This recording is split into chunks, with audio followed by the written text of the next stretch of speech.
தேர்தல் காலத்தில் நாடகங்கள் நடத்துவதற்கு விதிக்கப்பட்ட கட்டுப்பாடுகளை நீக்க வேண்டும் என்று தேர்தல் ஆணையத்தை தென்னிந்திய நடிகர் சங்க நிர்வாகிகள் வலியுறுத்தியுள்ளனர். தென்னிந்திய நடிகர் சங்க துணைத் தலைவர் பொன்வண்ணன், செயற்குழு உறுப்பினர்கள் மனோபாலா, நடிகை லலிதகுமாரி உள்ளிட்டோர் தமிழக தலைமை தேர்தல் அதிகாரி ராஜேஷ் லக்கானியை நேரில் சந்தித்து இதற்கான மனுவை கொடுத்தனர். பின்னர் செய்தியாளர்களிடம் பேசிய பொன்வண்ணன், தேர்தல் காலத்தில் நாடகங்கள் நடத்துவதற்கு சில கட்டுப்பாடுகளை மாவட்ட உள்ளூர் நிர்வாகங்கள் விதித்துள்ளதை தேர்தல் அதிகாரியிடம் தெரிவித்ததாக கூறினார். இதுகுறித்து தேர்தல் ஆணையம் நடவடிக்கை எடுக்கும் என்று ராஜேஷ் லக்கானி உறுதியளித்ததாகவும், வாக்களிப்பது தொடர்பாக மக்களுக்கு நடிகர்கள் விழிப்புணர்வை ஏற்படுத்த வேண்டும் எனவும் லக்கானி கேட்டுக் கொண்டதாகவும் பொன்வண்ணன் தெரிவித்தார். இன்னைக்கு தலைமை தேர்தல் அதிகாரியை நாங்கள் சந்திச்சு அந்த கோரிக்கையை வச்சோம். அப்ப அவங்க என்ன சொன்னாங்கன்னா, இது சட்டப்படி இல்ல.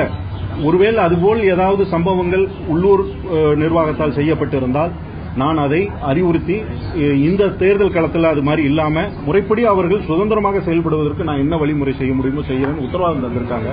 எங்களுக்கு அது ரொம்ப சந்தோஷம்.